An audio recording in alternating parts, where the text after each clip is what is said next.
after the true Salahuddin went back to Damascus. And the narration mentioned that one wet day he went to visit the Hajis. And when he came back, it was cold, it's wet. He became ill. And every day his state got worse.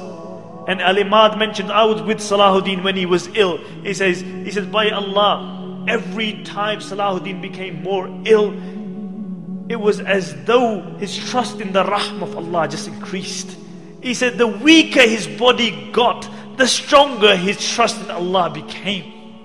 And even in that state, Salahuddin couldn't go to the masjid anymore. But he insisted on praying salah with jama'ah. And they would bring an imam, they would help him up, and he would pray salah in jama'ah. On the 9th day, Salahuddin became unconscious. And Shaykh Jafar mentions that I was reciting the Quran by his bed, and when I reached the verses, Wallahu la ilaha illahu, alimul ghaybi wa shahada.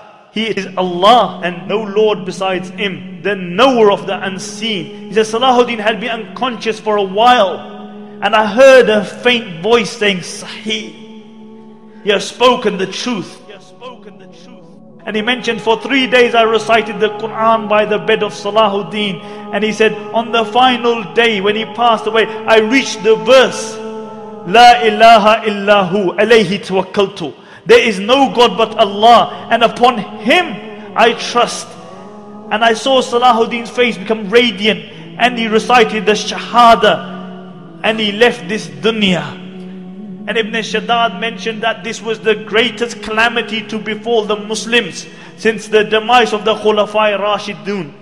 Ibn Shaddad mentions that many times I had heard the saying that I wish I could die on this place. And I always thought that this was an exaggeration.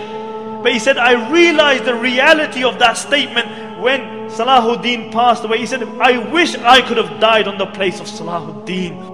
And Abdul Latif, the famous physician, says that he was mourned like a prophet because everybody loved him. The good loved him, the bad loved him, the Muslims loved him, the non-Muslims loved him. Everybody loved Salahuddin. And what did this king leave behind him?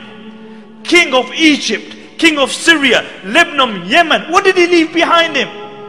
He left 1 dinar and 47 dirhams, some armor and a horse.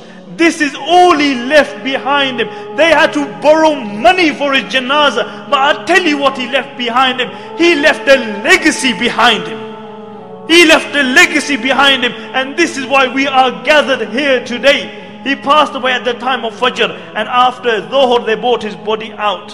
And the narrations mention that people screamed and cried as though the whole dunya had just become one place.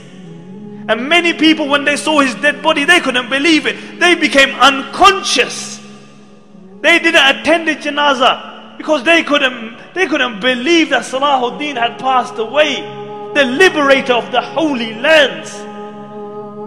And how was Salahuddin buried? They had to borrow money for a janazah. And Qadi Fadil gave a fatwa that Salahuddin should be buried with his sword, so that on the day of judgment when he's resurrected, and one of the 7 people who is under the shade of Allah is Imamun Adilun, a just ruler. When he's under the shade of Allah subhanahu wa ta'ala, he is leaning upon his sword.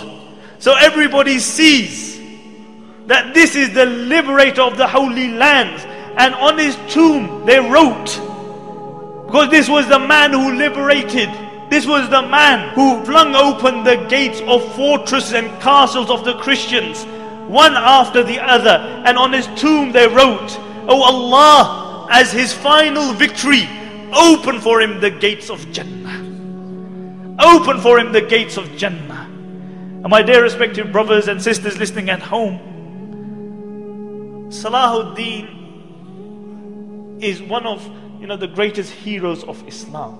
And this is why we have gathered here to remember this.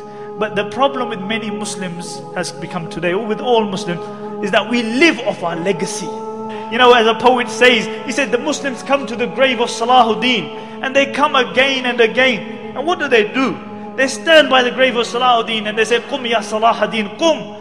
Oh Salahuddin, stand. Stand up, oh Salahuddin. We need you. Can't you see what's happening in Iraq? Can't you see what's happening in Afghanistan? Can't you see the supine, spineless leaders that we have? Oh Salahuddin, we need you to liberate the holy lands. The poet says they come and they say, Qum ya Salahuddin, qum hatta ishtaka marqaduhu min hawlihi al-afuna. He says, they come to his grave and they say, oh Salahuddin, stand, stand. Until his grave began to complain about the stench around it. And the poet says, Kam mar'atan fil ami tuqidhunahu, Kam mar'atan ala al-jidar al-jubni tajlidunahu, ayatlubu al-ahya'u min amwatihim ma'una. He said, how many times in the year are you going to wake Salahuddin up? He said, how many times are you going to whip Salahuddin for your own cowardice?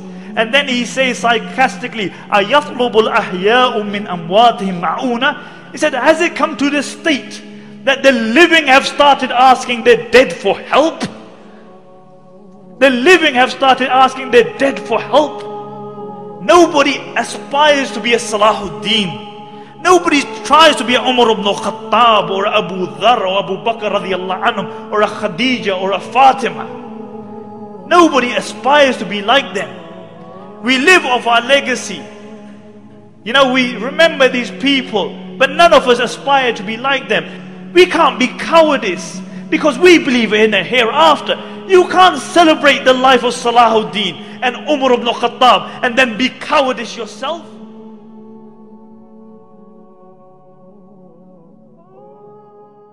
Mm-hmm.